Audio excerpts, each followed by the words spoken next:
Hello there. Welcome back to this quiet corner of the universe, a place for curious minds to gather, relax, and perhaps drift off to sleep. Tonight, as your eyes grow heavy and your thoughts begin to soften, something remarkable is about to happen. Deep within you, in a place you will never see, a quiet librarian is preparing for the night shift. With infinite patience and gentle hands, they will sort through everything you experienced today, every face you saw, every feeling that moved through you, every fleeting thought that crossed your mind. And they will decide, with the most tender care, which moments deserve to stay with you forever. You do not need to do anything. You do not need to remember any of this. Just let your body settle into wherever you are resting. Let your breathing find its own slow rhythm. And perhaps, just perhaps, you might drift off knowing that your memories are in the most careful hands. If you enjoy these journeys and would like to help others find their way here too, one sleepy soul at a time, you might consider leaving a like or subscribing, but only if you would like to. There is no pressure here. Now, let us begin. Tonight, we will explore 100 gentle facts about memory and rest, about how your brain treasures your experiences while you sleep, and about the quiet magic that happens every night in the library of your mind. So settle in. Let your shoulders drop. Let your jaw soften.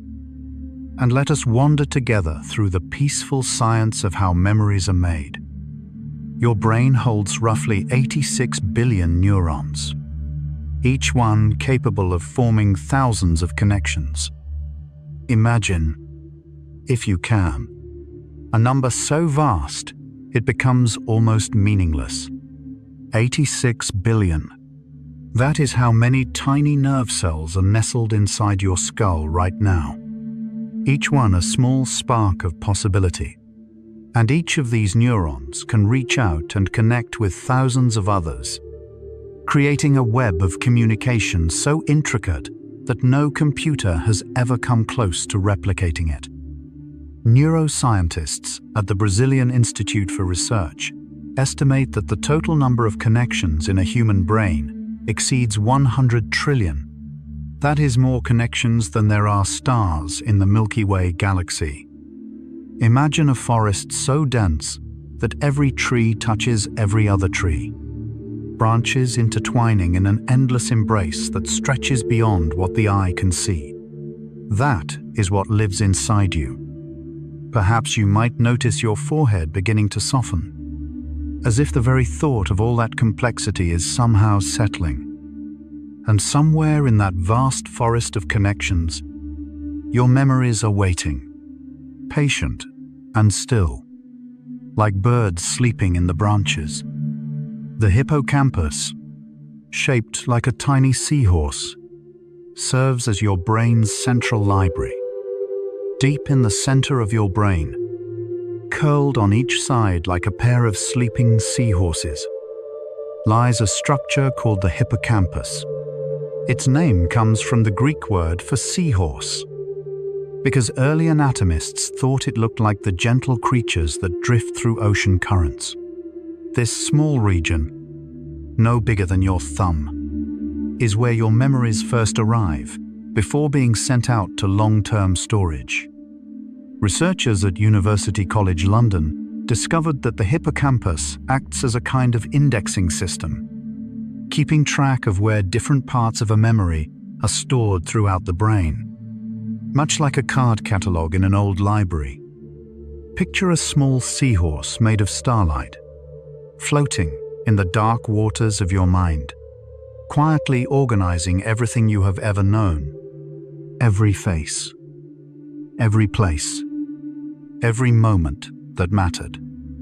Perhaps you might notice your jaw releasing just a little, the muscles around your mouth softening. The seahorse does not hurry. It simply drifts and sorts and remembers for you. Short-term memories can only hold about 7 items at once. Your working memory, the part of your mind that holds information for just a few seconds, has a surprisingly small capacity. Psychologist George Miller discovered in 1956 that most people can only hold about 7 items in short-term memory at any given time, give or take 2. This is why phone numbers were traditionally 7 digits long, and why we naturally chunk information into smaller groups. More recent studies at the University of Missouri suggest the true number might be even smaller, closer to 4 items when distractions are present. Think of your short-term memory as a small desk near the entrance of a library, just enough space for a few books at a time, before they are either shelved properly or returned. Perhaps you might notice your hands beginning to feel heavier, resting wherever they have found themselves. 7 small things. That is all you need to hold right now. Or perhaps even fewer. Perhaps none at all. Every memory you have is stored as a unique pattern of neural connections. No 2 memories are stored in exactly the same way. When you experience something, a specific pattern of neurons fires together, and that pattern becomes the physical trace of the memory. If you remember your childhood home, a particular constellation of neurons lights up. If you remember your favorite song, a different constellation appears. You are, in a sense, a walking galaxy of patterns.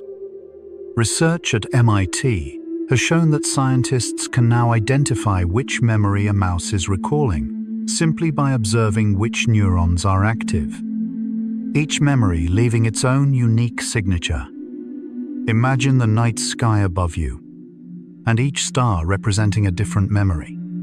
Some bright and recent, some dim and distant, but all of them yours, all of them part of your personal constellation. Perhaps you might notice your feet relaxing, the small muscles in your toes letting go. You carry a universe inside you, and every point of light is something you once lived. The brain uses about 20% of your body's energy, much of it for memory. Even though your brain makes up only about 2% of your body weight, it consumes roughly 20% of your total energy. A significant portion of that energy goes toward maintaining and forming memories, strengthening connections, building new pathways, and keeping the vast library of your experiences intact. Studies at Cambridge University have shown that the brain's energy consumption remains remarkably constant, whether you are solving complex problems or simply daydreaming. Think of a small flame burning steadily in a lantern. Never too bright, never too dim. Just enough light to keep the library visible through the long night.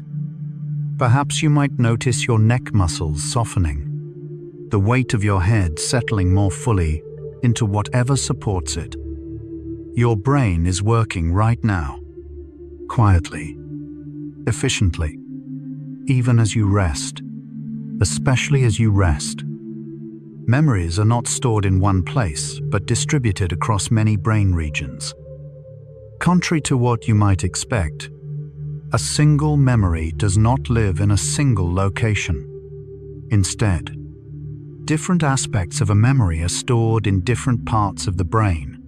The visual elements might be stored in your visual cortex, the sounds in your auditory regions, the emotions in your limbic system.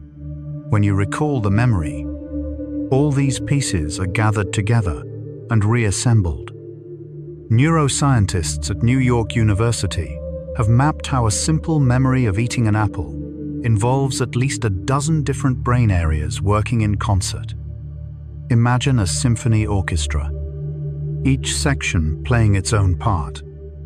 Strings, winds, percussion, and yet somehow, when they play together, a single piece of music emerges, whole and complete. Perhaps you might notice your chest rising and falling in its own gentle rhythm. No effort needed. Your memories are like music, scattered across many instruments, but playing as one.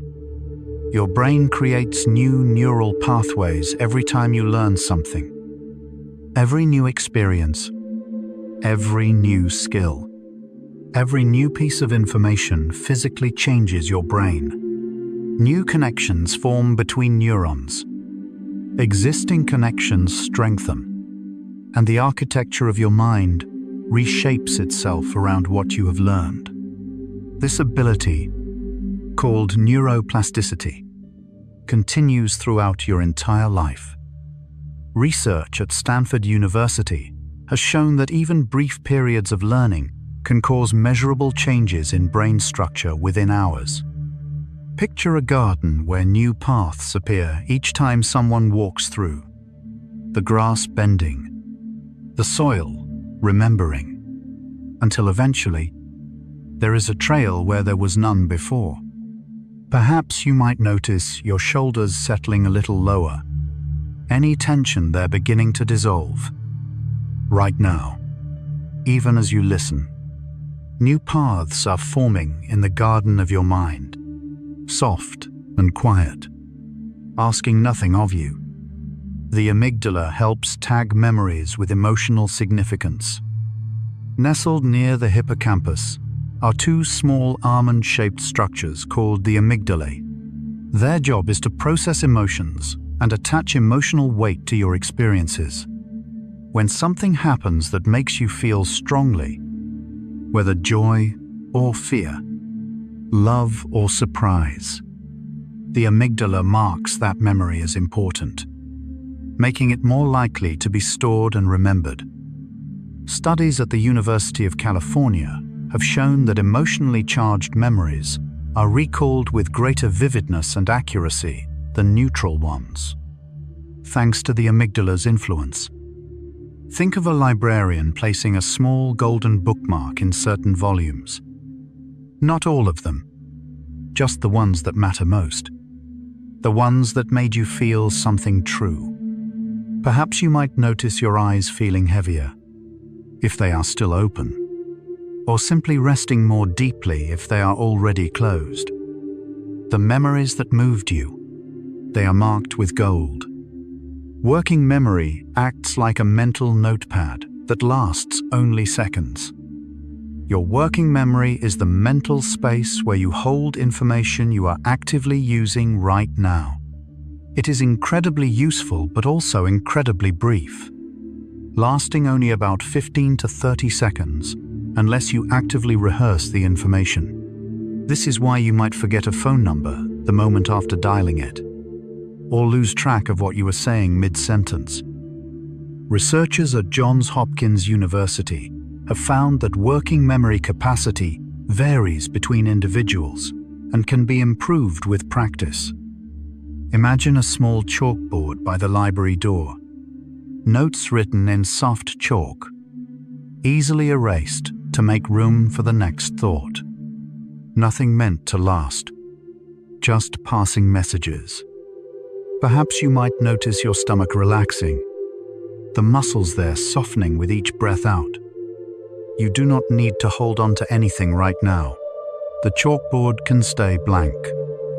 The prefrontal cortex helps organize and retrieve stored memories. At the very front of your brain, just behind your forehead, lies the prefrontal cortex. This region acts as the executive manager of your memory system, helping you search for specific memories, organize your thoughts, and decide which memories are relevant to your current situation. It is the part of your brain that helps you remember where you put your keys or recall a name that is on the tip of your tongue. Research at Yale University has shown that the prefrontal cortex works closely with the hippocampus during memory retrieval, coordinating the search through your mental archives. Picture a wise librarian at the front desk, patient and knowing, helping visitors find exactly what they are looking for. No rush, no urgency, just quiet guidance. Perhaps you might notice your temples softening, the small muscles around your eyes releasing. The librarian knows where everything is. You can rest. Memories are reconstructed each time you recall them, not played back like a recording. Unlike a video that plays the same way every time, your memories are rebuilt from scratch each time you remember them. Your brain gathers the scattered pieces, fills in gaps with expectations and assumptions, and assembles something that feels complete.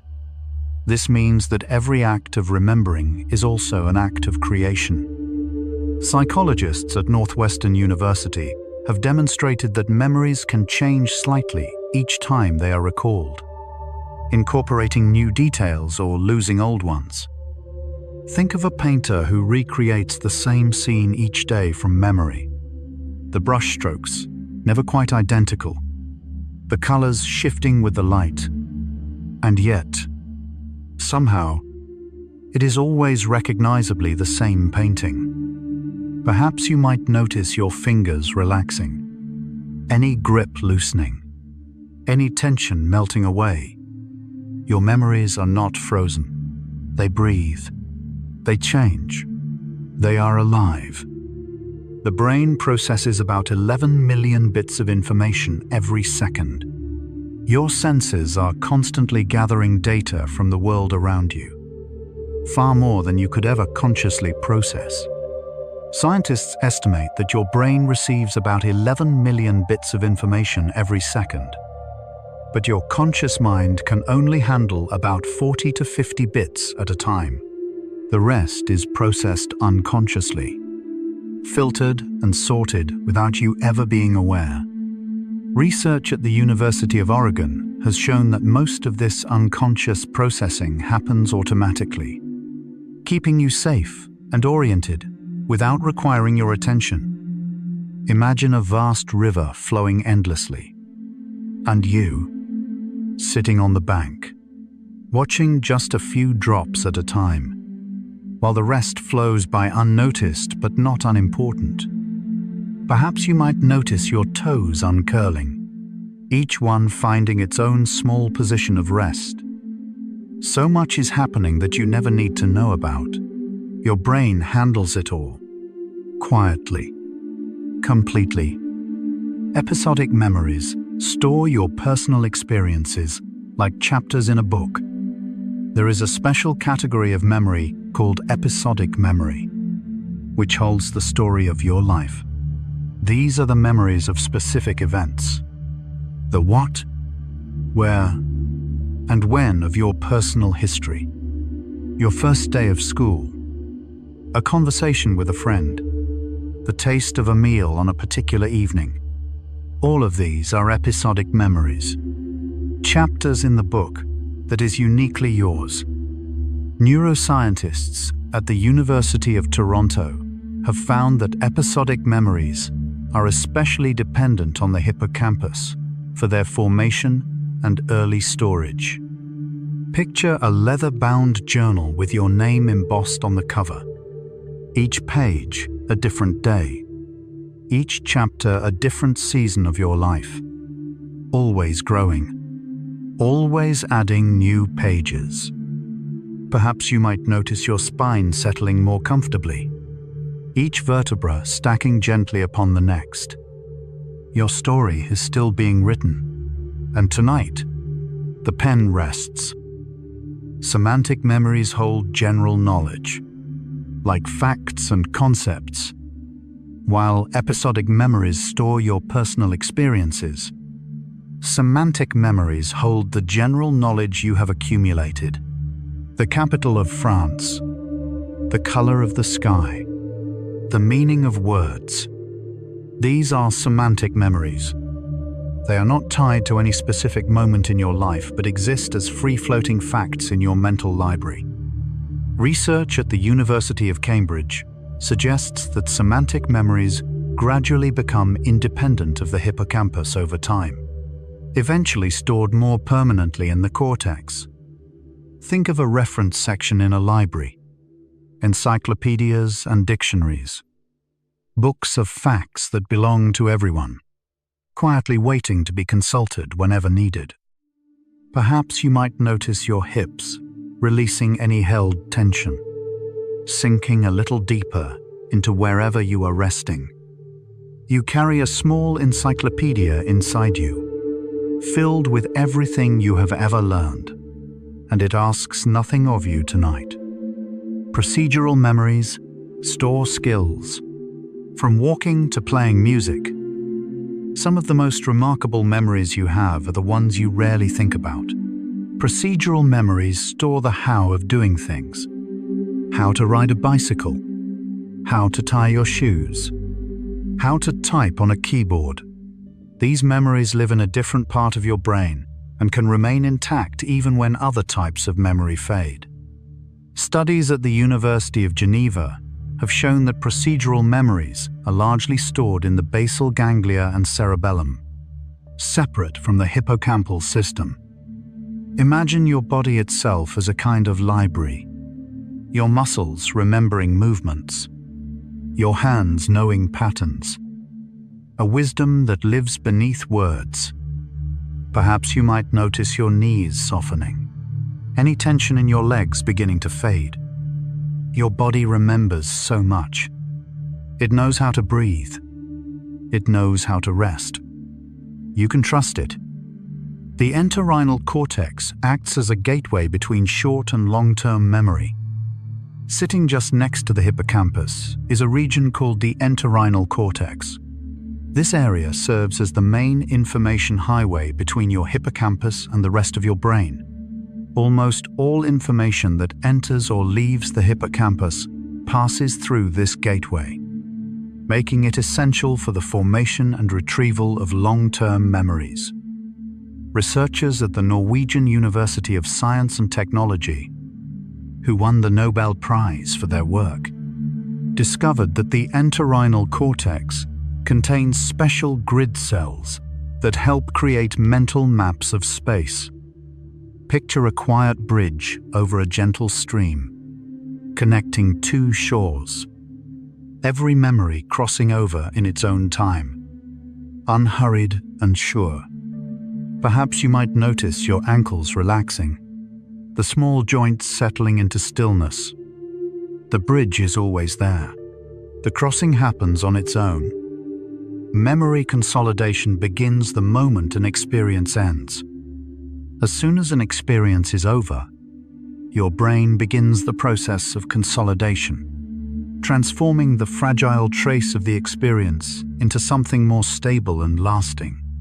This process continues for hours, days, and even years, with sleep playing a particularly important role in strengthening new memories. Research at Harvard Medical School has shown that the first few hours after learning are especially critical, with significant memory loss occurring if consolidation is disrupted. Think of wet clay beginning to dry. The shape is set in those first moments, but it takes time for it to become truly solid, truly permanent. Perhaps you might notice your wrists relaxing, the joints softening, any tension in your arms dissolving. Even now, as you listen, yesterday is becoming more permanent, more yours, more real. Your brain rehearses new information even when you are not aware of it. Even when you are not consciously thinking about something you learned, your brain continues to work on it in the background. Neural circuits replay and strengthen the memory without your awareness. A process that happens especially during sleep, but also during quiet moments of rest. Scientists at University College London have recorded this unconscious rehearsal happening in the hippocampus, with neurons replaying the same patterns that were active during the original experience. Imagine a musician practicing in a room you cannot see, the melody playing softly through the walls, getting better and better, even though you are not watching. Perhaps you might notice your elbows feeling heavy, resting naturally. Somewhere inside you, practice is happening. Learning is happening, without any effort at all. Neurons that fire together wire together, strengthening memory pathways.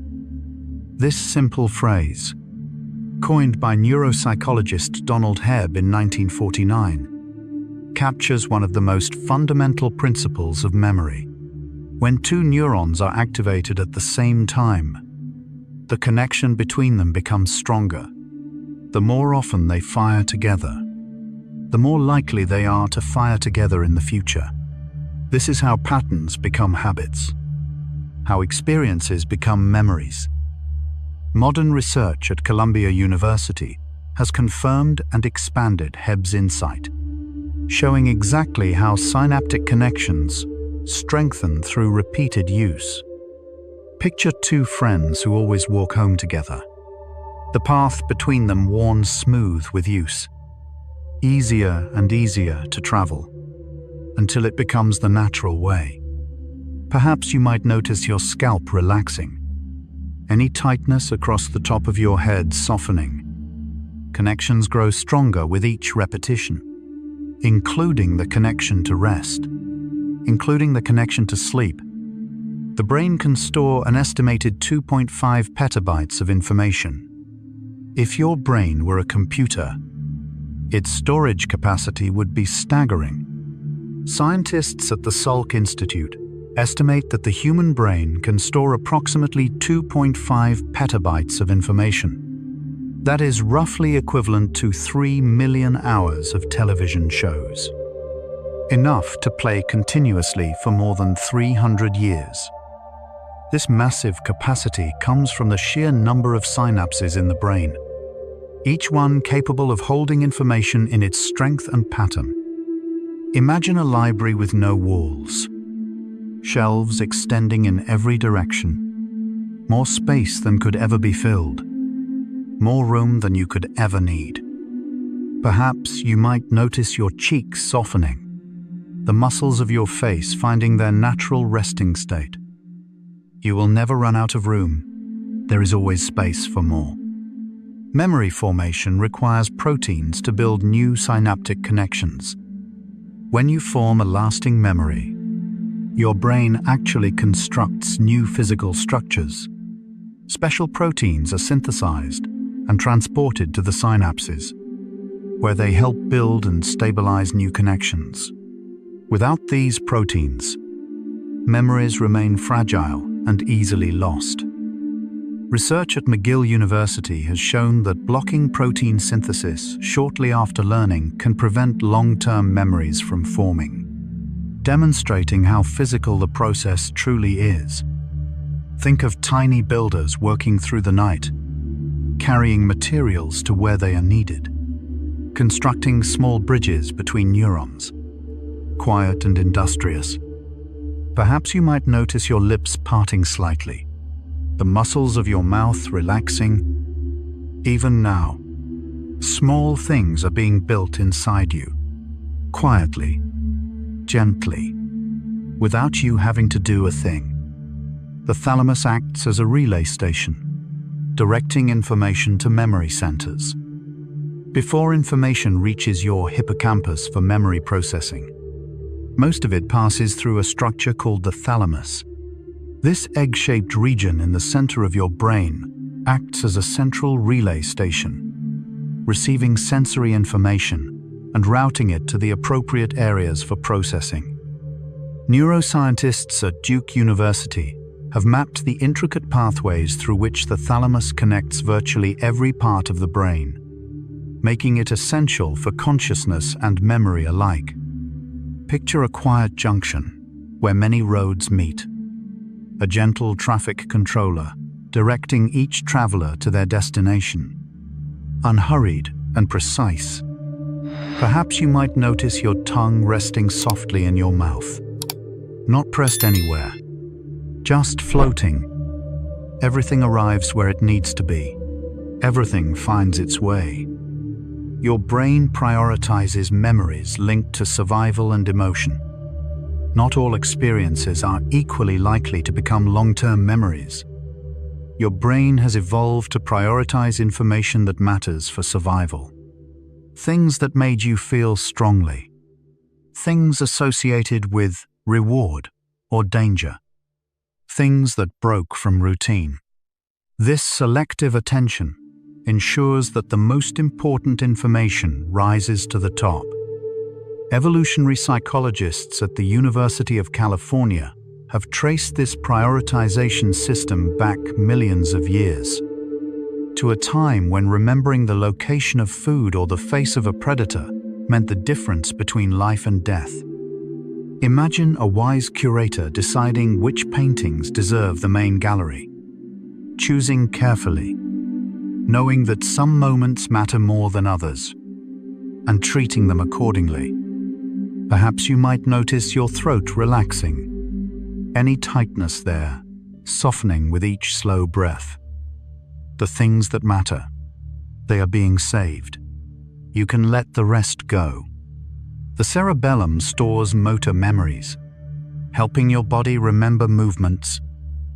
At the back of your brain, beneath the larger cerebrum, sits the cerebellum.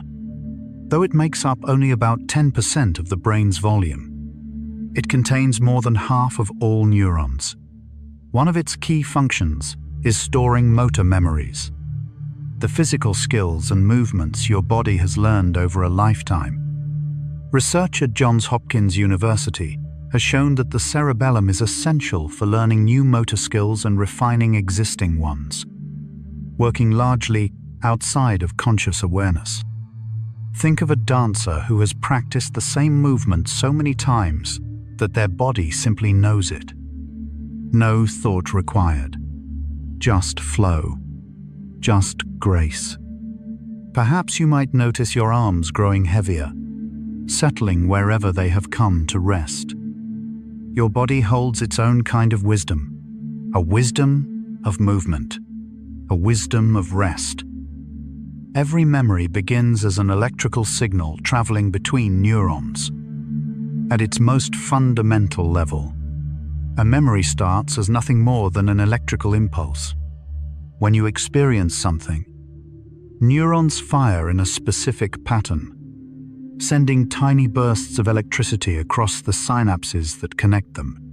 These electrical signals trigger chemical changes that, if strong enough or repeated enough, become the physical basis of a lasting memory.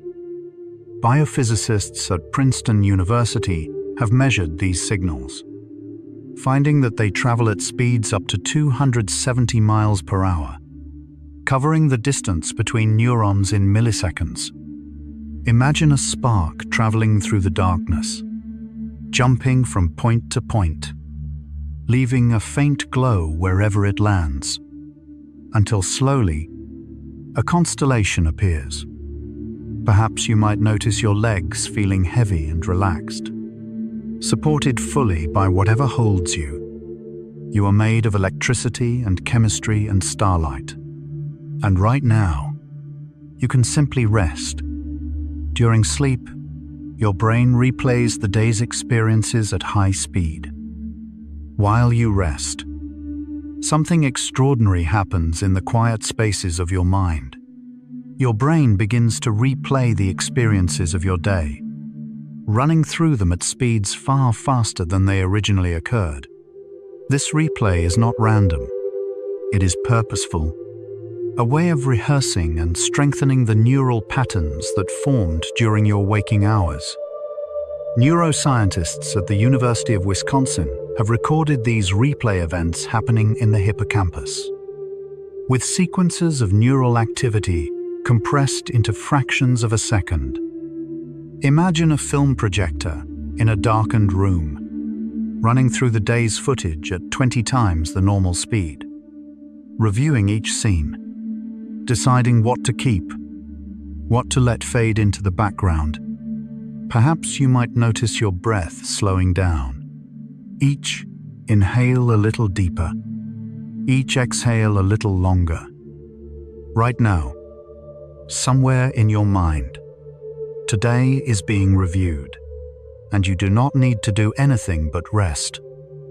Sleep spindles are gentle bursts of brain activity that help seal memories. During certain stages of sleep, your brain produces brief bursts of electrical activity called sleep spindles. These spindles, lasting only 1 to 2 seconds each, occur when neurons fire in rapid, rhythmic waves. Scientists believe they act like a kind of seal, locking memories into place and protecting them from interference. Research at the Max Planck Institute has shown that people with more sleep spindles tend to perform better on memory tests, suggesting a direct link between these gentle bursts and the strength of recall.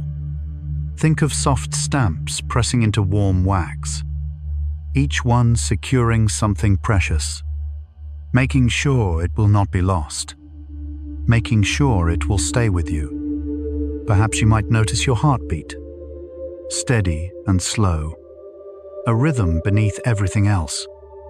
The sealing is happening now. Your memories are being made safe. Stage 2 of sleep is when your brain begins its nightly organizing. Sleep is not a single state, but a series of stages, each with its own purpose. Stage 2, which makes up nearly half of your total sleep time, is when your brain begins the serious work of organizing information. Brain waves slow down, body temperature drops, and the transition from light to deep sleep begins. Sleep researchers at the University of Montreal have found that Stage 2 is especially important for procedural learning, the kind of memory that helps you master new skills. Picture the first quiet hours in a library after the doors have closed. The staff beginning to sort through the day's returns. Nothing urgent, just steady, careful work. Perhaps you might notice your shoulders releasing a little more, as if they too are settling into a gentler state. The organizing has begun. The night shift is underway. Slow wave sleep is the deepest phase, when memories are filed away for good. The deepest stage of sleep, known as slow wave sleep or Stage 3, is when your brain waves become long and slow, like gentle ocean swells. This is the most restorative phase of sleep, and it is when the most significant memory consolidation occurs. During slow wave sleep, memories are transferred from temporary storage in the hippocampus to more permanent locations in the cortex. Studies at Northwestern University have demonstrated that stimulating slow wave activity during sleep can actually enhance memory consolidation. Imagine the deepest part of the ocean, where everything is still, where currents move slowly and deliberately, where things come to rest and stay. Perhaps you might notice your jaw completely relaxed. No tension at all. In the deep, quiet waters of your sleep, your memories are finding their permanent home. The hippocampus and cortex have a quiet conversation each night. One of the most remarkable discoveries in sleep science is that different parts of your brain communicate with each other while you sleep. The hippocampus, when new memories are first stored, sends signals to the cortex, where long-term memories are kept. This back-and-forth dialogue helps transfer information from temporary to permanent storage. Researchers at the University of Tübingen have recorded this conversation happening through synchronized brainwaves, with the hippocampus and cortex exchanging information in a coordinated rhythm. Picture two old friends sitting together in the dark, speaking softly about the day, deciding together what matters, what should be remembered. Perhaps you might notice your hands feeling warm and heavy, completely at rest. The conversation is happening now, and you are not invited. You only need to sleep. Memory replay during sleep can be up to 20 times faster than real life. When your brain replays memories during sleep, it does not run them in real time. Instead, these replays are dramatically compressed, running at speeds up to 20 times faster than the original experience. This compression allows your brain to process vast amounts of information in a relatively short time. Scientists at Johns Hopkins University have observed this rapid replay in both humans and animals, suggesting it is a fundamental feature of memory consolidation across species. Think of time-lapse footage of clouds racing across the sky. Hours compressed into seconds. The essence preserved. The details blurred into something dreamlike. Perhaps you might notice your feet feeling distant and relaxed, as if they belong to a body that is drifting. Your day is being compressed into its essence. Only what matters will remain.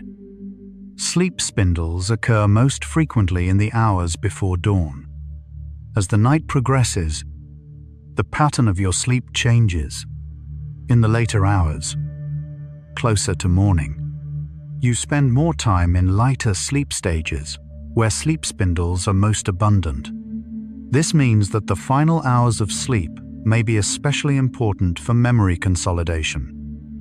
Sleep scientists at Berkeley have found that cutting sleep short by even an hour can significantly reduce the number of sleep spindles, potentially impairing memory formation. Imagine the soft light before sunrise, when the world is still quiet, when the most delicate work of the night is being completed. Gentle and precise. Perhaps you might notice your back softening against whatever surface holds you, each point of contact releasing. The most tender work happens in the quiet hours. Let yourself rest until it is done. Your brain processes both facts and feelings during different sleep stages. Not all memories are created equal, and neither is the sleep that processes them. Factual memories, like names and dates, are primarily consolidated during slow-wave sleep. Emotional memories, on the other hand, are processed more heavily during REM sleep. Your brain has different tools for different kinds of remembering. Research at Harvard Medical School has shown that people deprived of REM sleep have more difficulty processing emotional experiences, while those deprived of slow-wave sleep struggle more with factual recall. Picture two separate workshops in the same building, one handling documents and records, the other tending to paintings and photographs, each with its own methods, its own timing. Perhaps you might notice your belly softening, rising and falling without effort. Both the facts and the feelings are being tended to. Everything is being cared for. NREM. Sleep handles declarative memories, like facts and events. The sleep that comes before dreaming, known as non-rapid eye movement, or NREM sleep, is especially important for declarative memories. These are the memories you can consciously recall and describe, like what you had for breakfast or the name of your first teacher. During NREM sleep, these memories are replayed and strengthened. Neuroscientists at the University of Liège have mapped the specific brain regions involved, showing how the hippocampus and cortex coordinate during NREM sleep to solidify declarative memories. Think of an archivist carefully transcribing notes into permanent records. Each fact verified, each event documented, nothing left to chance. Perhaps you might notice your face completely relaxed, the muscles around your eyes soft and still. The facts of your life are being written into the record. You can let them go. REM, sleep processes emotional memories and creative connections. The sleep stage most associated with vivid dreaming, known as rapid eye movement or REM sleep, plays a special role in processing emotional experiences. During REM sleep, the brain strips away some of the emotional intensity from memories while preserving their content. This may be why a problem that felt overwhelming at night often seems more manageable in the morning. Psychologists at the University of California have found that REM sleep also enhances creative problem-solving, helping the brain find unexpected connections between ideas. Imagine an artist working through the night, taking the raw material of the day, transforming it into something meaningful, something that can be held without pain. Perhaps you might notice your scalp softening, any tension across your head dissolving. Your feelings are being processed. Your creativity is being nourished. Let sleep do its work. A single night of sleep can improve memory retention by up to 40%. The difference between remembering and forgetting can often be a single night of sleep. Studies have shown that people who sleep after learning new information retain up to 40% more than those who stay awake for the same period. Sleep is not optional for memory. It is essential. Researchers at the University of Notre Dame have demonstrated this effect across a wide range of learning tasks, from vocabulary to motor skills. Think of rain falling on a newly planted garden, the seeds drinking in what they need, growing roots in the dark, preparing to bloom. Perhaps you might notice your eyelids heavy and still. If they are open, perhaps they might like to close. One night, that is all it takes. One night of rest, and what you learned becomes more yours. The glymphatic system washes away cellular waste while you sleep. Your brain has its own cleaning system, a network of channels that becomes especially active during sleep, called the glymphatic system. It flushes away waste products that accumulate during waking hours, including proteins linked to neurodegenerative diseases. Sleep is not just for memory. It is for maintaining the health of your brain. Neuroscientists at the University of Rochester discovered that the glymphatic system is up to 10 times more active during sleep than during waking hours. Picture gentle streams flowing through a forest at night, carrying away fallen leaves and debris, clearing the paths, preparing everything for a new day. Perhaps you might notice your whole body feeling lighter, as if something is being washed away. While you sleep, your brain is being cleaned, purified, made ready for tomorrow. Sleep deprivation can reduce the brain's ability to form new memories. Without adequate sleep, your brain's ability to encode new memories drops dramatically. The hippocampus, which requires sleep to function properly, becomes less effective at capturing new experiences. Studies have shown that even a single night of poor sleep can impair memory formation by up to 40%. Research at Berkeley has revealed that sleep-deprived individuals show reduced activity in the hippocampus, as if the memory center has partially shut down. Imagine trying to write in sand as the tide comes in, the words disappearing almost as soon as they are formed. Nothing staying, nothing lasting. Perhaps you might notice your breath becoming even slower, deeper, more peaceful. But you are here now, resting, giving your hippocampus exactly what it needs. 90-minute sleep cycles alternate between organizing and processing phases. Throughout the night, your brain cycles through different stages of sleep roughly every 90 minutes. Each cycle includes both NREM sleep, for organizing factual memories, and REM sleep for processing emotional ones. By the time you wake, you may have completed 4 to 6 of these cycles. Sleep researchers at Stanford have mapped these cycles in detail, showing how the balance shifts from deeper NREM sleep early in the night to longer REM periods toward morning. Think of ocean waves rolling in, each one different from the last, but all part of the same tide, a rhythm that has repeated since the beginning of time. Perhaps you might notice your fingers completely still, no movement needed. The cycles will carry you through the night. You do not need to keep track. Sharp wave ripples in the hippocampus replay memories during deep sleep. During the deepest phases of sleep, the hippocampus produces distinctive patterns of activity called sharp wave ripples.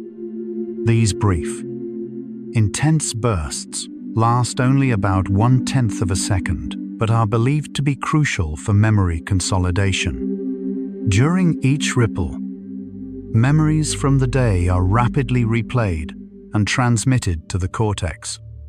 Scientists at MIT have even managed to influence which memories are replayed by reactivating specific neurons during these ripples.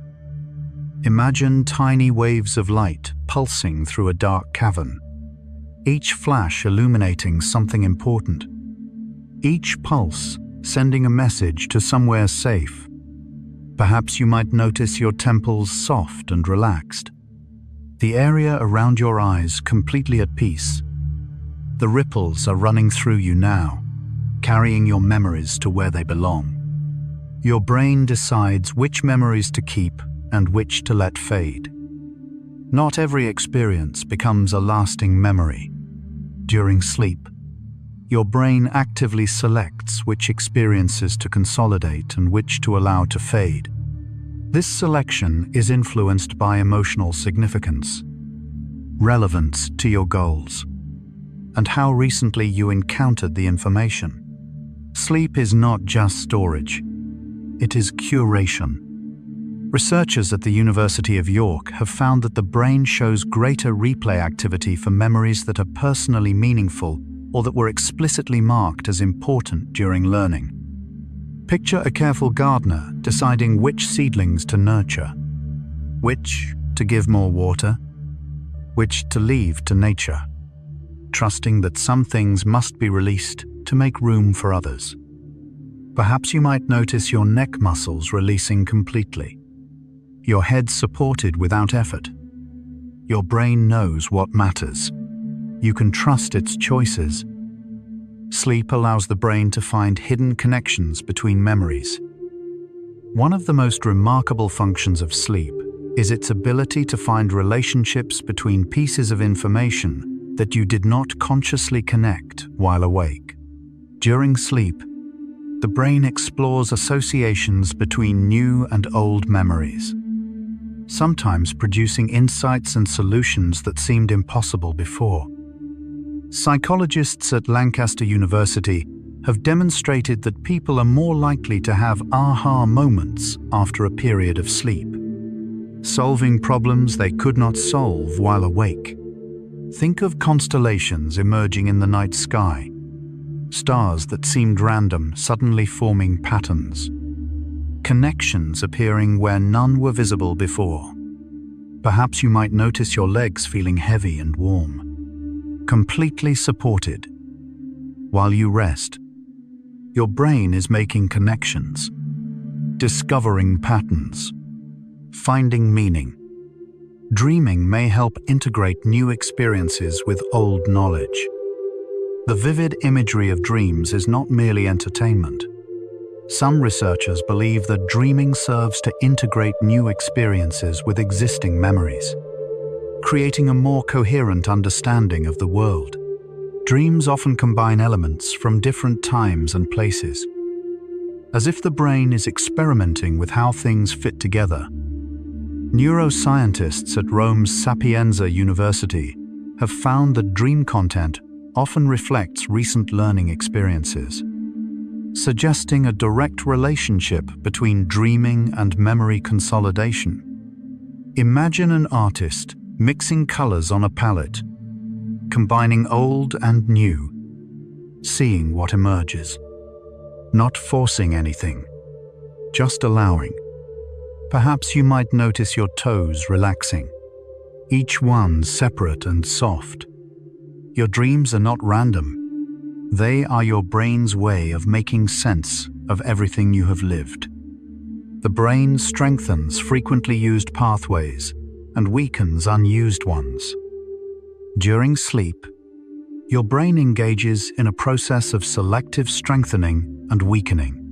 Neural pathways that have been frequently used are reinforced, while those that have seen little activity are allowed to fade. This process, called synaptic homeostasis, helps keep your brain efficient and prevents it from becoming overloaded. Researchers at the University of Wisconsin have proposed that this synaptic resetting may be one of the primary functions of sleep, essential for maintaining brain health. Picture a garden where paths that are walked become clearer, while those that are ignored slowly return to meadow. A natural process of emphasis and release. Perhaps you might notice your collarbones settling, your shoulders dropping even further. What you use grows stronger. What you release makes room for new growth. Sleep helps convert fragile new memories into stable long-term ones. New memories are surprisingly fragile. For the first few hours after they form, they can easily be disrupted or lost. Sleep is what transforms these delicate traces into stable, long-lasting memories. The process, called memory consolidation, is one of the most important functions of rest. Research at the University of Pennsylvania has shown that memories consolidated during sleep are more resistant to interference and decay than those formed during waking hours alone. Think of wet ink drying on paper. Vulnerable at first, easily smudged, but given time, permanent and clear. Perhaps you might notice your ribs expanding gently with each breath. No effort, just movement. Your memories are drying, setting, becoming permanent, all while you rest. Your brain temperature drops slightly during deep memory consolidation. As you enter the deepest stages of sleep, your brain temperature falls by a small but significant amount. This cooling is believed to create optimal conditions for memory consolidation, allowing neural processes to run more efficiently. The brain, like many complex systems, works better when it is not too warm. Sleep scientists at the University of South Australia have found that maintaining a cool sleeping environment can enhance sleep quality and memory consolidation. Imagine a room growing cooler as night deepens, the air becoming still. Perfect conditions for delicate work, for careful sorting. Perhaps you might notice your palms relaxing, any tension in your hands dissolving. Your brain is cooling, settling into its most efficient state, ready for the quiet work of memory. The quiet of sleep allows memories to be transferred without interference. One reason sleep is so effective for memory consolidation is the absence of new input.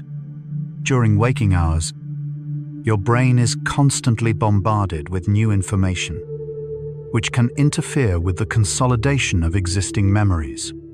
Sleep provides a quiet window when the brain can focus entirely on processing and storing what it has already received. Neuroscientists at New York University have shown that this reduction in interference is a key factor in why sleep improves memory retention. Picture a library after closing time. No more visitors, no more noise, just the staff. working quietly, undisturbed, efficient. Perhaps you might notice your soles relaxed, the bottoms of your feet soft and still. The doors are closed. The quiet work can begin. Nothing will disturb it. Sleep spindles have been linked to intelligence and learning ability. The number of sleep spindles a person produces during sleep has been correlated with measures of intelligence and learning capacity. This does not mean that spindles cause intelligence, but it suggests that the brain processes underlying both are closely related. Good sleep may literally make you smarter. Researchers at the University of Montreal have found that individuals with more sleep spindles tend to score higher on tests of fluid intelligence, the ability to solve new problems. Think of tiny sparks of genius flickering through the night, each one a small gift of clarity, each one a moment of strengthening. Perhaps you might notice your forehead smooth and relaxed. No furrows, no tension. The sparks are firing now. Your mind is being sharpened, even as you rest. Napping after learning can boost memory even in short periods. You do not need a full night of sleep to benefit from memory consolidation. Studies have shown that even short naps can significantly improve memory retention, especially if they include light sleep stages. A 20 to 30-minute nap after learning can be surprisingly powerful. Research at NASA found that pilots who took short naps showed a 34% improvement in performance and a 100% improvement in alertness. Imagine a small pause in the middle of a journey, a moment to rest by the side of the path. Not long, but enough to restore, enough to continue stronger. Perhaps you might notice your thighs relaxing, the large muscles there softening. Even small rests matter. Every moment of sleep is a gift to your memory. The brain's nighttime work is so efficient, you never feel it happening. Perhaps the most remarkable thing about memory consolidation during sleep is how invisible it is. You never feel your brain replaying experiences, transferring memories, or strengthening connections. You simply fall asleep knowing some things and wake up knowing them better. The work happens entirely without your awareness or effort. Sleep researchers acknowledge that despite decades of study, we still do not fully understand how sleep accomplishes so much, so silently. Think of snow falling through the night, covering the ground, transforming the landscape. And in the morning, everything changed without a sound, without a witness. Perhaps you might notice your calves relaxing, the muscles there releasing their last bit of tension. The transformation is happening now, silent, complete, and entirely out of your hands. Scents are one of the most powerful triggers for memory recall. Of all your senses, smell has the most direct connection to memory. Unlike other sensory information, which passes through multiple processing centers, scent signals travel directly to the olfactory cortex and from there to the hippocampus and amygdala. This direct pathway may explain why a single smell can transport you instantly to a moment from years ago. Neuroscientists at Northwestern University have found that memories triggered by smell are often more emotional and vivid than those triggered by other senses. Imagine walking through a garden at dusk, and suddenly, the scent of a flower carries you back to a moment you had almost forgotten. A summer evening, a voice, a feeling, all returned by a single breath. Perhaps you might notice your breath deepening, the air moving gently through you. Scents are keys to doors you did not know existed. And some of those doors lead to treasures. Exposing yourself to a scent during learning and sleep improves retention. In a remarkable experiment, researchers found that if you smell a particular scent while learning and then again while sleeping, your memory of what you learned improves significantly. The scent acts as a cue, triggering replay of the associated memories during sleep and strengthening their consolidation. This study, conducted at the University of Freiburg in 2007, has been replicated many times, confirming that environmental cues can enhance sleep-dependent memory. Think of a thread connecting two moments, the moment of learning and the moment of rest. The scent pulling them together, weaving them into something stronger. Perhaps you might notice the air around you, whatever scents are present, becoming part of this moment. Even the air you breathe while resting is helping you remember. Music can unlock memories that seem otherwise inaccessible. Music has a unique ability to reach memories that words cannot. People with severe memory loss have been known to remember songs from their youth, singing along with perfect recall, even when they cannot remember their own names. Music seems to be stored in a different way, protected from the kinds of damage that affect other memories. Research at the University of California has shown that musical memories involve multiple brain regions, creating a more robust and resilient memory trace. Imagine a melody drifting through an empty house, and suddenly, the rooms fill with people who have been gone for years. Voices and faces returning, called back by a simple tune.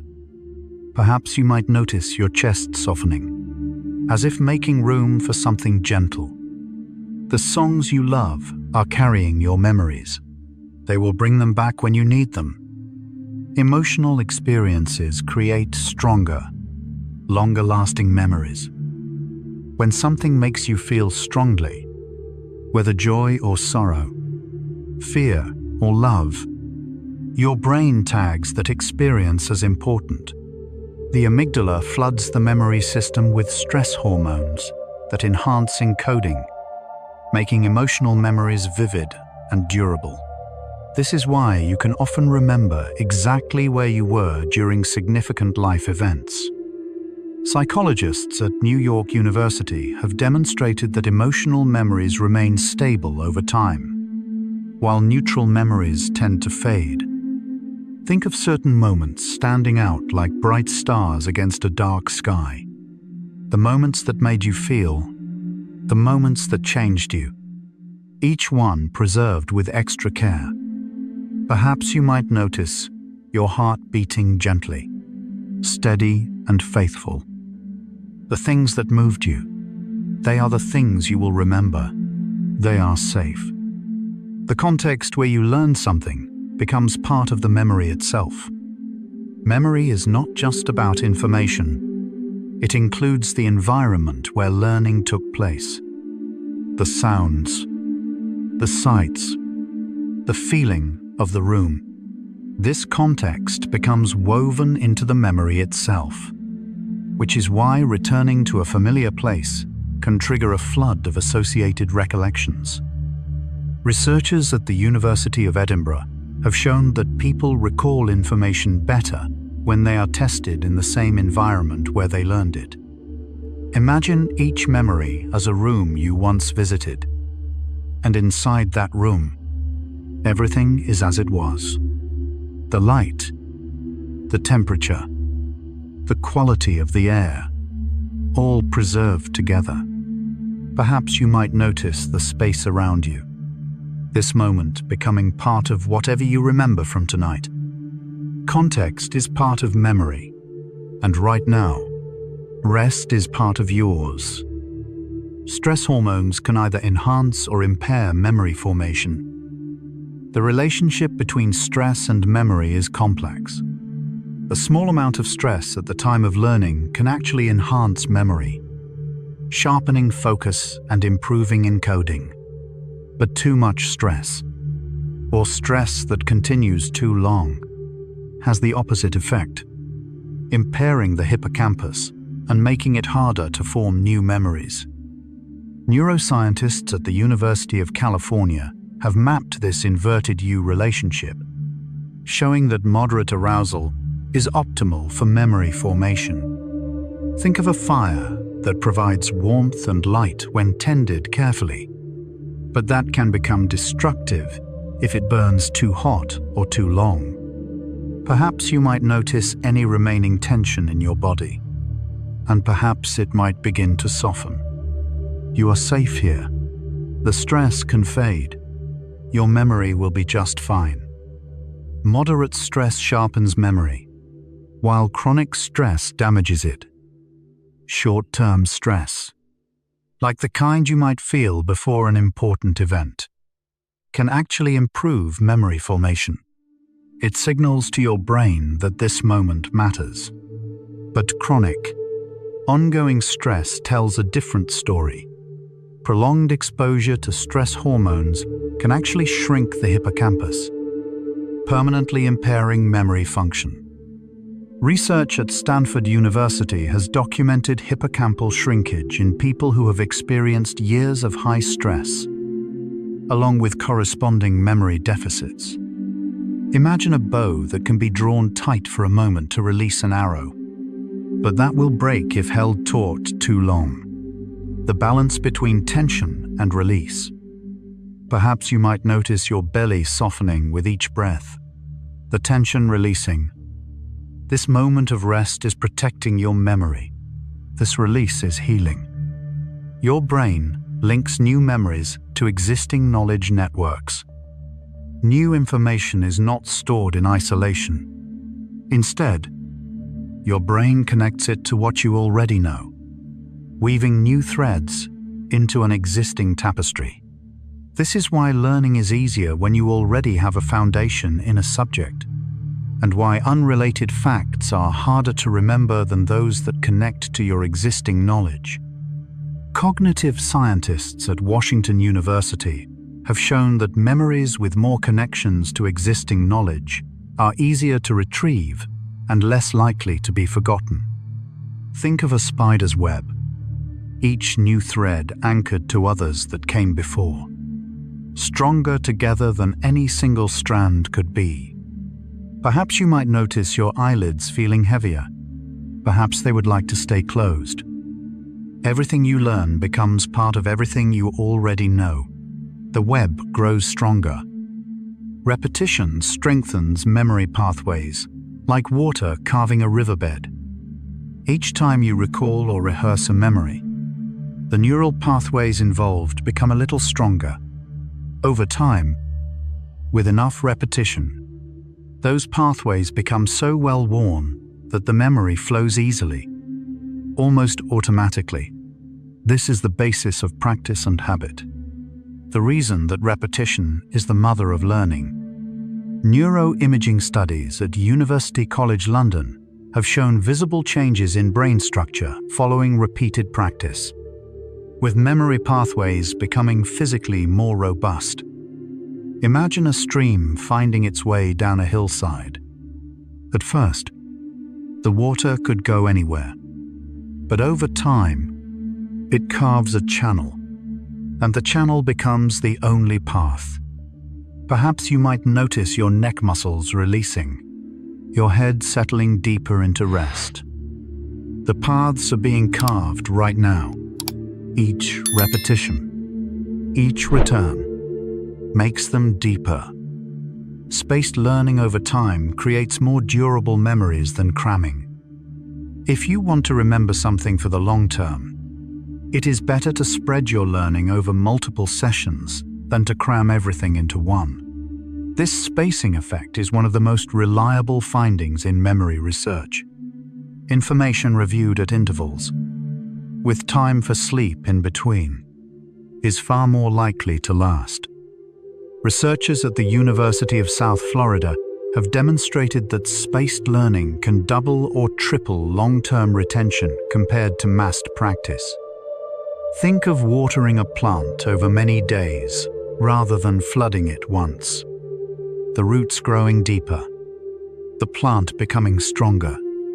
Steady nourishment rather than a single deluge. Perhaps you might notice your jaw completely relaxed. No tension held anywhere. Learning takes time. Memory takes patience. And right now, you have all the time you need. Sleep between learning sessions dramatically improves retention. When you sleep between learning sessions, you are not just resting. You are actively consolidating what you learned, making it stronger and more durable. Studies show that people who sleep between practice sessions outperform those who practice the same amount without sleep in between. Research at Harvard Medical School has found that a night of sleep after learning improves memory performance more than an equal time spent awake. Imagine building a house, and after each day of work, the structure settling, the foundation solidifying, becoming more stable before the next phase begins. Perhaps you might notice your spine settling more comfortably, each vertebra finding its place. Sleep is not an interruption to learning. It is part of learning. The most important part. The brain tags important information with neurochemical markers. When your brain decides that something is important, it marks it with a chemical signature. Neurotransmitters like dopamine and norepinephrine are released, signaling to the memory system that this information deserves special attention. These tagged memories receive priority processing during consolidation. Neuroscientists at Cold Spring Harbor Laboratory have identified specific molecular tags that distinguish important memories from trivial ones. Think of a librarian placing small colored flags on certain books, marking them for special handling, ensuring they will not be misplaced. Perhaps you might notice your shoulders dropping even lower, completely surrendered to rest. The important things are being flagged. They will not be lost. Your brain knows what matters. Visualization can strengthen memory almost as much as direct experience. When you vividly imagine doing something, your brain activates many of the same neural pathways as when you actually do it. Athletes use this principle to improve performance through mental rehearsal. Your brain cannot always tell the difference between a real experience and a vividly imagined one. Research at the Cleveland Clinic has shown that people who only imagined performing exercises showed significant increases in muscle strength, almost as if they had actually trained. Imagine closing your eyes and walking through a place you love, seeing every detail, feeling the texture of the air, and finding that the memory becomes more vivid, more real. Perhaps you might notice your breath becoming even slower, even deeper. Your imagination is a form of memory. Use it gently, and it will strengthen what you know. Teaching something to others reinforces your own memory of it. One of the most effective ways to remember something is to teach it to someone else. When you explain a concept, you must organize your knowledge, identify gaps, and articulate connections. This process strengthens your own understanding and memory far more than passive review. Educational researchers at Washington University have found that students who expected to teach material remembered it better than those who expected to be tested on it. Think of knowledge flowing through you to another person, and in the flowing, becoming clearer, more real, more your own. Perhaps you might notice your hips releasing, any held tension softening. Someday, you may share what you know, and in sharing, you will know it even better. Physical exercise increases blood flow to memory centers. Movement is good for memory. When you exercise, blood flow to the brain increases, delivering oxygen and nutrients to the hippocampus and other memory regions. Regular exercise has been shown to enhance memory function and may even promote the growth of new neurons. Research at the University of British Columbia has found that regular aerobic exercise increases the size of the hippocampus, the brain area most closely linked to memory. Imagine a river fed by rain, the water rising, flowing more strongly, nourishing everything along its banks.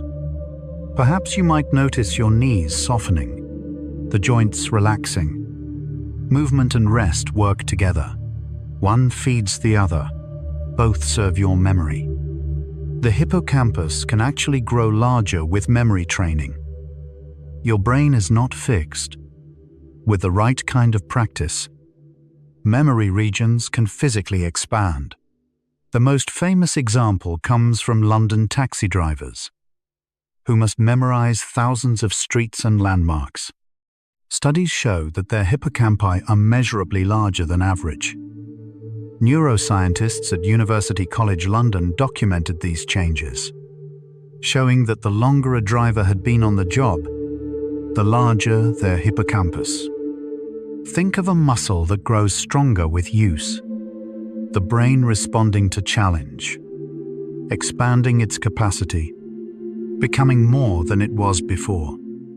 Perhaps you might notice your ankles relaxing, completely at rest. Your brain can grow. Your memory can expand. The potential is always there. London taxi drivers have larger hippocampi from navigating the city. London taxi drivers must pass a grueling test called the Knowledge, requiring them to memorize 25,000 streets and thousands of landmarks. This intense memory training produces measurable changes in the brain. On average, licensed taxi drivers have significantly larger hippocampi than the general population. The same researchers found that when drivers retired and stopped using their navigational memories, the hippocampus gradually returned to a more typical size. Imagine a city mapped inside a human mind. Every street, every turn, every hidden passage, and the brain reshaping itself to hold it all. Perhaps you might notice your wrists relaxing, your hands softening. The brain adapts to what you ask of it, and what you do not ask, it gently releases. Mindfulness and meditation can improve working memory capacity. The practice of focused attention, whether through meditation or mindfulness exercises, has been shown to improve working memory. By training the mind to focus and resist distraction, these practices strengthen the very capacities that support memory function. Researchers at the University of California found that just 2 weeks of mindfulness training improved working memory scores and reduced mind wandering. Think of a still pond reflecting perfectly, the water clear and calm, able to receive and hold whatever falls upon its surface. Perhaps you might notice your whole body settling, becoming still, becoming present. Presence is a gift to memory. Stillness is a kind of practice. You are practicing right now. Social connections help maintain memory function as we age. Humans are social creatures, and our memories benefit from connection. Studies show that people with strong social networks tend to maintain better memory function as they age. Social interaction provides mental stimulation, emotional support, and reasons to remember. Researchers at the Harvard School of Public Health found that socially active older adults had significantly slower rates of memory decline than those who were more isolated. Imagine a web of connections between people, each thread a shared memory, each bond a reason to remember. Loneliness, fraying the edges. Connection, keeping them whole. Perhaps you might notice your elbows resting comfortably, supported without effort. The people you love are part of your memory. The connections you keep help you remember who you are. Laughter and positive emotions enhance memory encoding. When you laugh or feel genuine positive emotion, your brain releases chemicals that enhance memory formation. Joy is not just pleasant, it is functional. Happy moments are more likely to be remembered, and learning in a positive emotional state is more effective. Psychologists at Loma Linda University found that watching humorous videos before a memory test significantly improved recall, especially in older adults. Think of sunlight falling on a photograph, making the colors more vivid, the details more clear. Happiness as a kind of light that illuminates memory. Perhaps you might notice the corners of your mouth softening, perhaps the hint of a gentle feeling. Joy helps you remember. Laughter makes memories last. The good feelings are doing good work. Your brain continues forming new neurons throughout your life. For many years, scientists believed that the adult brain could not produce new neurons. We now know this is not true. In the hippocampus, new neurons continue to form throughout your entire life, a process called neurogenesis. These new neurons are believed to play a role in learning and memory. Research at the Karolinska Institute has confirmed ongoing neurogenesis in humans. With roughly 700 new neurons added to the hippocampus each day, imagine a garden where new flowers continue to bloom, no matter the season, no matter the age of the garden. Always renewing, always growing. Perhaps you might notice your scalp softening, any tension there dissolving. Your brain is still growing. New cells are being born. Even now, especially now, dreams sometimes rehearse solutions to problems you faced while awake. Your dreaming mind is not idle. Research suggests that dreams can serve a problem-solving function, rehearsing challenges from waking life and exploring potential solutions. Many great discoveries and creative breakthroughs have been attributed to insights that arrived in dreams. The chemist August Kekule famously discovered the ring structure of benzene after dreaming of a snake biting its own tail. Studies at Harvard have confirmed that dreams often incorporate recent learning and unsolved problems. Think of your mind wandering through a maze while you sleep, trying different paths, exploring possibilities, finding ways through that your waking mind could not see. Perhaps you might notice your face completely relaxed, every muscle at peace. Your dreams are working for you, even the strange ones, especially the strange ones. The act of recalling a memory makes it stronger for next time. Each time you retrieve a memory, you strengthen it. The act of recall is itself a form of learning, reinforcing the neural pathways involved and making the memory easier to access in the future. This is why practice tests are so effective for learning. Researchers at Purdue University have shown that retrieval practice improves long-term retention more than additional study time. Imagine a path through a forest, each journey making it clearer. The trees stepping back, the way becoming easier to find. Perhaps you might notice your lips parting slightly, your jaw hanging loose and soft. Every time you remember, you strengthen the memory. Every recall is a gift to your future self. Nostalgia serves a psychological function, connecting us to our past. The bittersweet feeling of nostalgia is not just a sentimental indulgence. It serves real psychological functions, helping us maintain a sense of continuity, connection, and meaning. When we revisit treasured memories, we remind ourselves of who we are and what we value. Psychologists at the University of Southampton have found that nostalgia increases feelings of social connectedness, self-continuity, and meaning in life. Think of an old photograph that makes you smile and ache at the same time. The past reaching forward to touch the present, reminding you that you have lived, that you have loved, that you matter. Perhaps you might notice your chest expanding gently, making room for feeling. Your memories connect you to your past. They help you know who you are. They are a bridge you can always walk across. Your memories help create your sense of continuous identity. Without memory, there would be no sense of self that persists through time. Your memories are the thread that connects who you were to who you are, to who you will become. They are the story you tell yourself about your life, the narrative that makes you, you. Philosophers and psychologists alike recognize that autobiographical memory is essential for personal identity, providing the continuity that makes selfhood possible.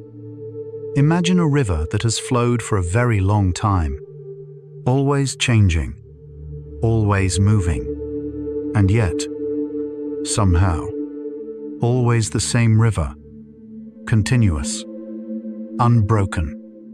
Perhaps you might notice your whole body feeling heavy and soft, supported completely. You are made of your memories, and tonight, they are being tended. You are being kept whole. Forgetting is not a failure but a feature of healthy memory.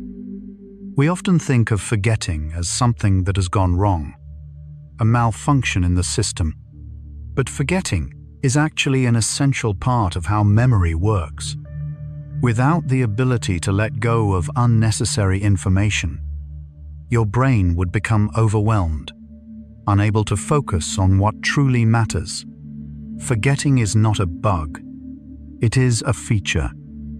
Neuroscientists at Stanford University have shown that active forgetting processes help maintain cognitive efficiency, clearing away clutter so that important memories can stand out. Think of autumn leaves falling from a tree, making room for new growth.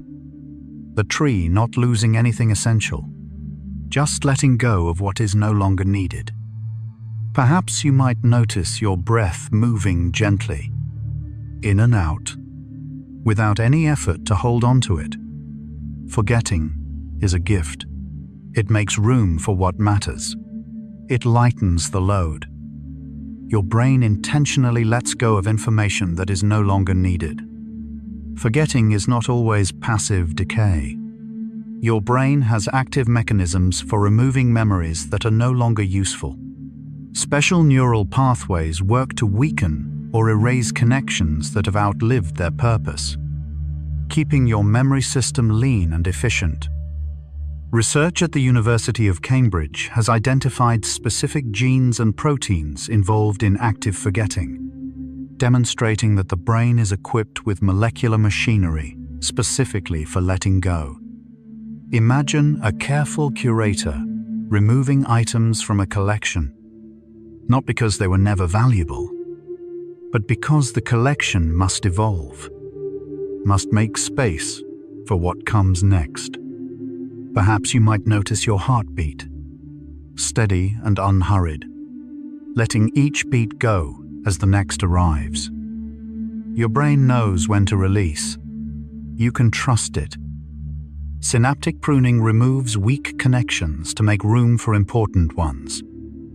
During sleep, your brain engages in a process called synaptic pruning. Connections between neurons that have not been used much are weakened and eventually removed, while frequently used connections are strengthened.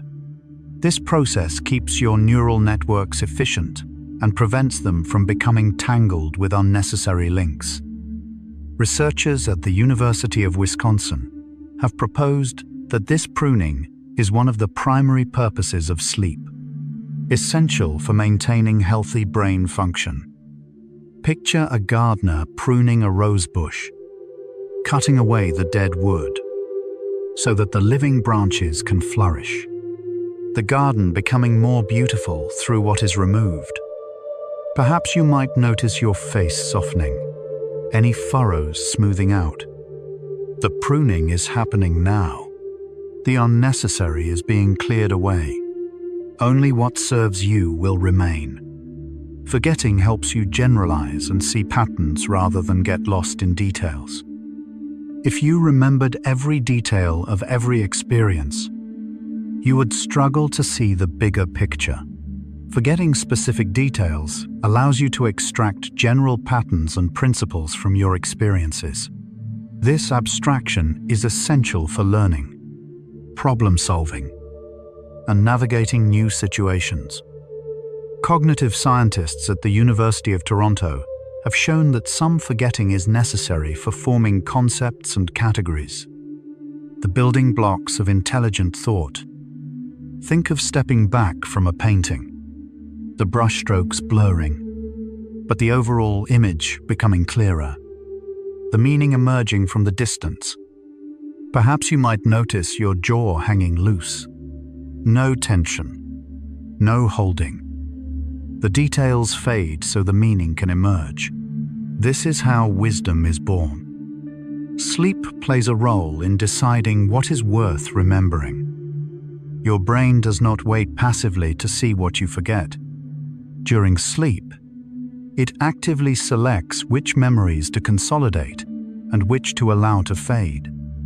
Memories that are emotionally significant, relevant to your goals, or frequently accessed are prioritized. The rest are gently released.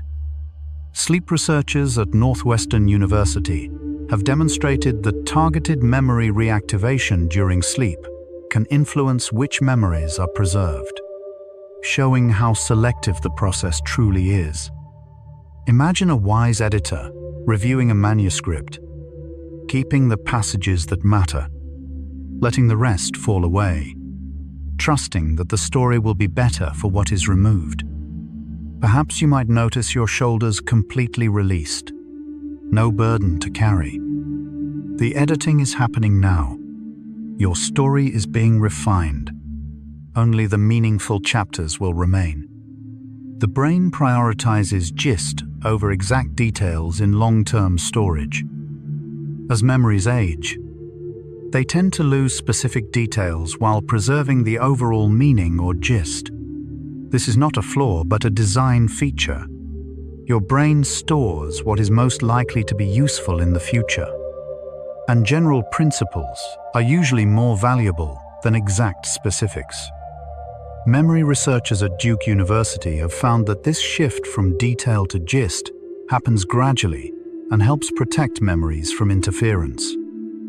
Think of an old photograph gently fading, the faces still recognizable, the feelings still present, even as the sharp edges soften into something more timeless.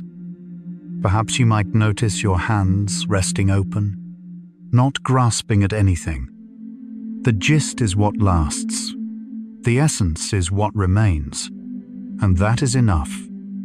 Forgetting protects you from being overwhelmed by trivial information. Every day, you encounter thousands of pieces of information, most of which you will never need again. If all of this were retained with equal strength, important memories would be buried under mountains of trivia. Forgetting acts as a filter, protecting you from cognitive overload. Neuroscientists at the University of Illinois have argued that the capacity to forget is just as important for intelligence as the capacity to remember. Imagine walking through a forest where every fallen leaf demanded your attention. You would never see the trees, the path, the sky. Forgetting clears the forest floor. Perhaps you might notice your feet feeling distant and relaxed, grounded without effort. You cannot hold everything. You do not need to.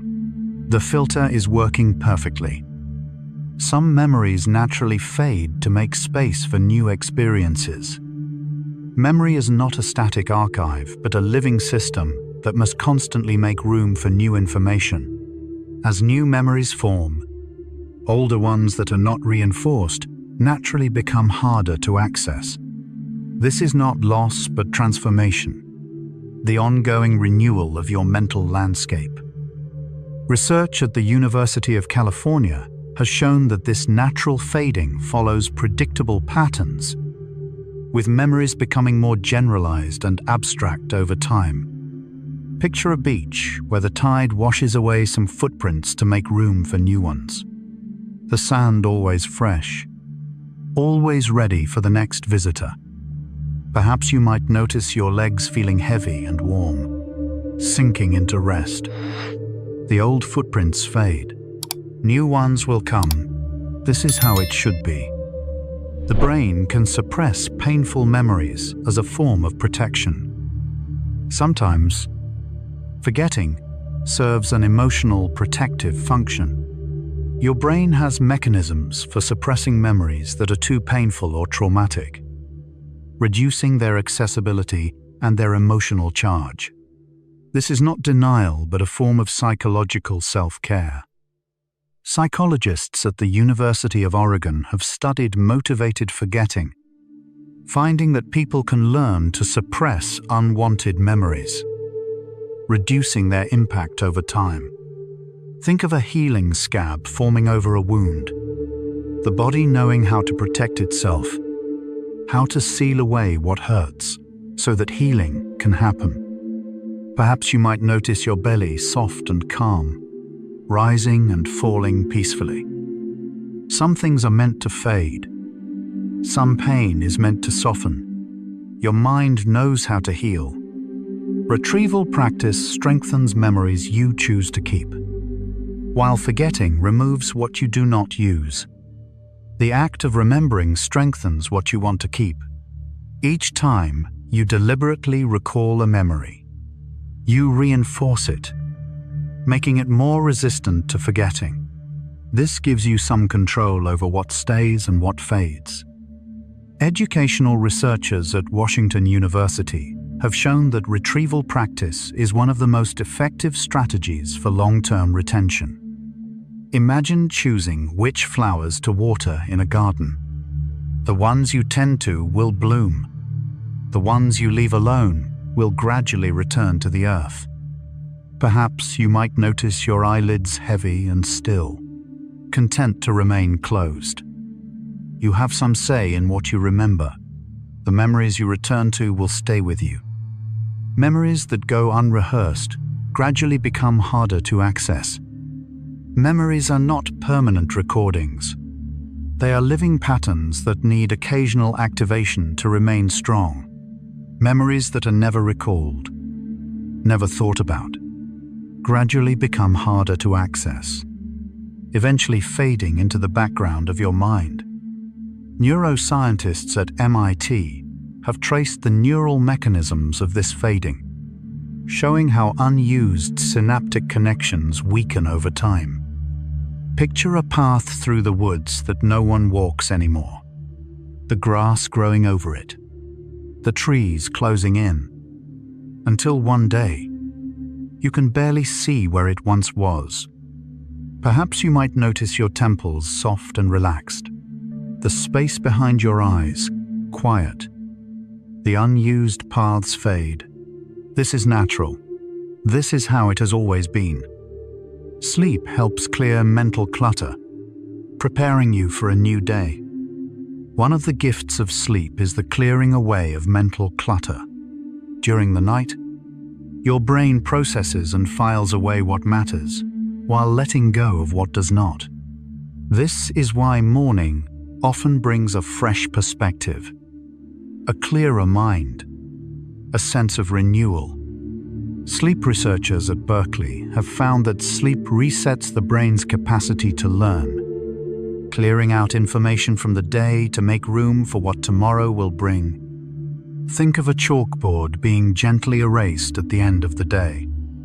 the surface becoming clean and smooth, ready for new ideas, new possibilities.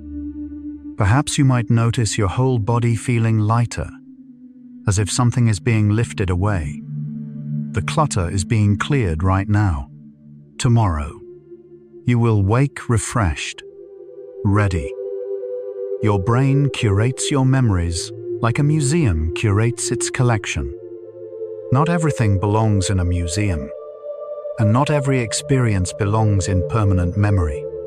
Your brain acts as a curator, selecting which experiences deserve long-term preservation and which can be allowed to fade. This curation is essential for creating a coherent personal history.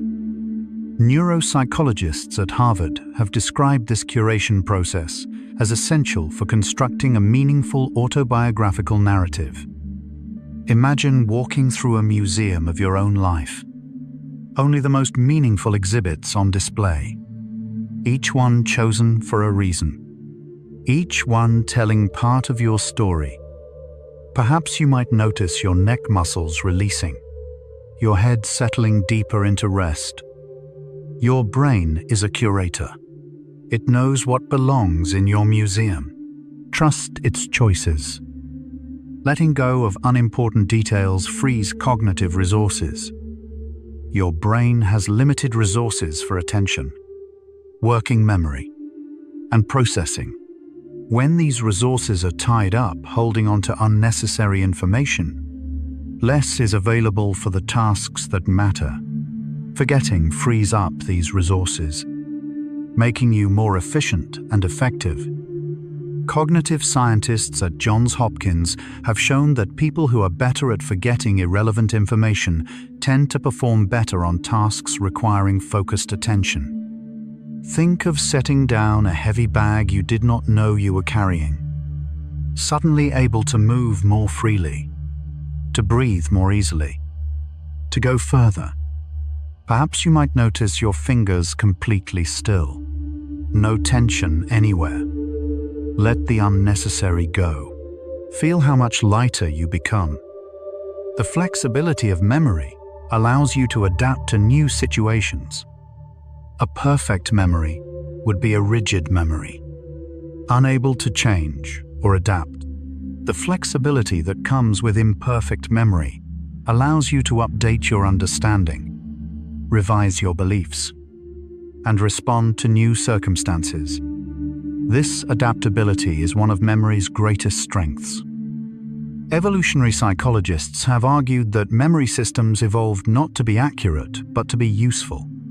Prioritizing flexibility and relevance over perfect retention. Imagine water flowing around rocks in a stream, finding the easiest path, never forcing, always adapting, always moving forward. Perhaps you might notice your breath finding its own rhythm, without any guidance from you. Memory bends, memory adapts, and this is what keeps you alive to the present. Forgetting can be a kindness, softening the edges of difficult experiences. Time heals, in part because memory fades. The sharp edges of painful experiences soften over months and years, their emotional charge gradually diminishing. This is not a failure of memory, but a gift, allowing you to carry your past without being crushed by it. Psychologists at Columbia University have found that the emotional intensity of memories tends to fade faster than their factual content, a process they call fading affect bias. Think of jagged glass being tumbled by ocean waves. Over time, becoming smooth sea glass. Still the same substance, but no longer able to cut. Perhaps you might notice your chest open and soft. Room for breath, room for peace. The sharp edges will soften. The pain will fade. This is the kindness of time. Your brain balances remembering and forgetting throughout your life. Memory is not just about holding on. It is about the dynamic balance between retention and release, between preserving what matters and letting go of what does not.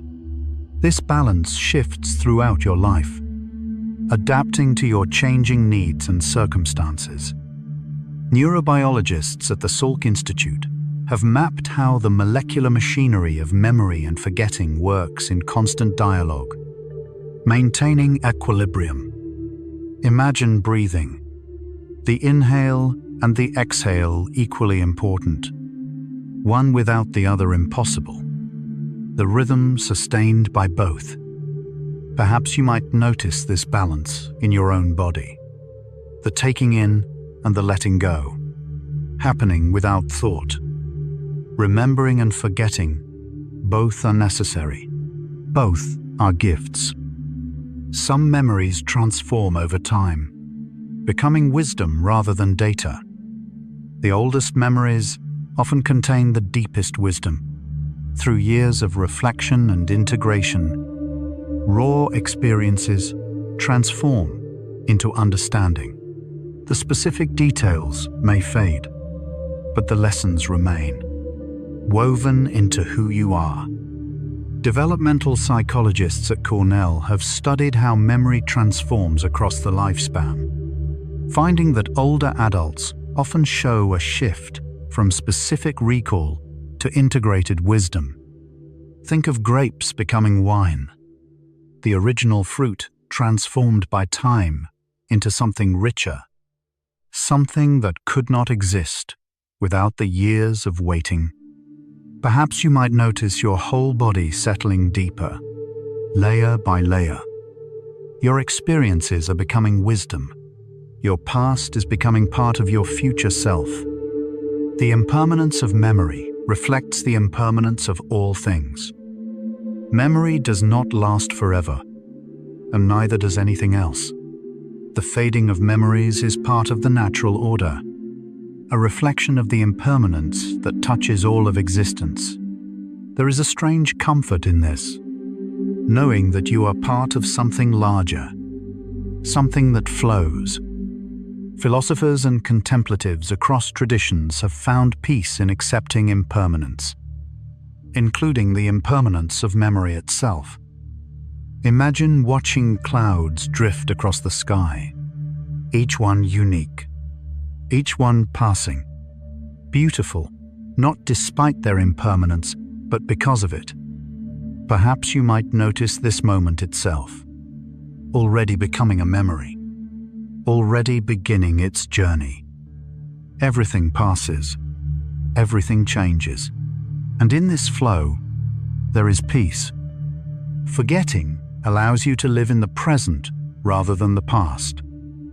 If you remembered everything perfectly, you might be trapped in the past, endlessly replaying what has already happened. Forgetting frees you to be present, to engage fully with the moment you are living now. The present is available to you because the past is allowed to fade. Mindfulness researchers have noted that the ability to let go of past concerns is essential for present moment awareness and well-being. Think of opening a window and letting fresh air replace the stale. The present moment, always available, always new. Whenever you let the past release, perhaps you might notice yourself here, now, in this moment, resting. The past fades so the present can be felt. You are here. Now, this is enough. Your brain trusts that the most meaningful memories will stay with you. Not everything is worth remembering, and your brain knows this. It trusts that the memories that truly matter, the ones connected to love, to meaning, to identity, will find their way into long-term storage. The rest can be released without fear. Memory researchers have found that personally meaningful memories are far more resistant to forgetting than neutral ones, suggesting that the system is designed to preserve what matters most. Imagine a net that catches only the largest fish, letting the smaller ones swim through. trusting that what you need will be held. Perhaps you might notice your back softening, supported by whatever holds you. Your brain knows what to keep. The meaningful will stay. You can let the rest go. Sleep is when your brain decides what truly matters to remember. During the quiet hours of sleep, your brain makes its most important decisions about memory. It reviews the day, considers what was emotionally significant, what was relevant to your goals, what connected to what you already know. Then it selects. Some memories are strengthened, others are allowed to fade. Sleep scientists at the University of Tübingen have traced this decision-making process, showing how sleep sculpts memory through selective consolidation. Picture a gentle sorting happening while you rest. Invisible hands arranging what matters, setting aside what does not, with perfect wisdom, perfect care. Perhaps you might notice your breathing becoming slower, deeper, more peaceful. The sorting is happening now. The decisions are being made, and they are being made well. The cycle of remembering and forgetting has continued since life began. You are part of a tradition that stretches back billions of years. Every living creature with a nervous system has faced the same challenge of deciding what to remember and what to forget. This ancient dance of retention and release has shaped all of life on Earth. Evolutionary biologists have traced memory systems back to the earliest organisms, finding that even single-celled creatures have mechanisms for storing and releasing information. Think of yourself as part of an unbroken chain of remembering, stretching back through your ancestors, through the first humans, through the first animals, to the first spark of life. Perhaps you might notice yourself connected to something vast, something ancient, something still ongoing. You are part of this great remembering and forgetting. Both have carried life this far. Every night, your brain prepares a fresh page for tomorrow's experiences. As you sleep, your brain is not just processing the past, it is preparing for the future. By consolidating some memories and releasing others, it creates space for what tomorrow will bring. Each night, a fresh page is prepared, ready for new writing. Sleep researchers describe this restorative function as essential for continued learning and adaptation, ensuring that you are always ready for new experiences. Imagine a journal with infinite pages. Each morning, a blank page appears, waiting for whatever the day will bring. Always room for more. Perhaps you might notice a feeling of openness, of possibility, of readiness for what comes next. Tomorrow is already being prepared for. A fresh page awaits. And tonight, you rest. And so, as you rest, your memories are being tended with the gentlest care. This is the final fact. Though perhaps you have already drifted into sleep, if you are still listening, know this right now. At this very moment, your brain is doing something extraordinary. It is sorting through everything you experienced today, deciding what to keep and what to release, strengthening what matters and letting go of what does not. All of this is happening without your effort, without your awareness, with a wisdom that has been refined over millions of years. Your memories are safe. The important ones will stay with you.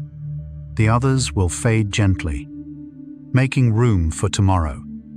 Imagine a night librarian completing their shift. The shelves in order, the important volumes safely stored, the lights dimming, everything exactly as it should be. Perhaps you might notice your entire body at rest, every muscle soft, every breath peaceful. Your memories are being tended.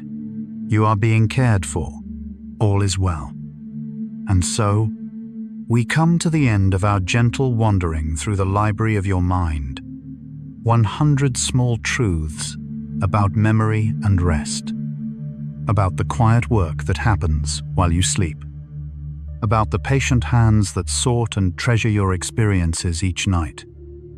Perhaps you heard every word. Perhaps you drifted off long ago and are somewhere far away in dreams. Either way is perfectly fine. Because right now, at this very moment, your own night librarian is beginning their shift. With infinite gentleness, they are looking through today, deciding what to keep, what to let fade, what to file away in the archives of who you are. You do not need to help them. You do not need to remember any of this. Just let your whole body soften. From the top of your head, down through your face, your shoulders, your arms and hands, your chest and belly, your hips and legs, all the way down to your feet. Let everything settle. Let everything rest.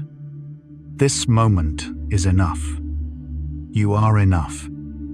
And your memories, all of them, are being tended with the most gentle care. May your dreams be soft tonight. May your memories rest gently. Good night.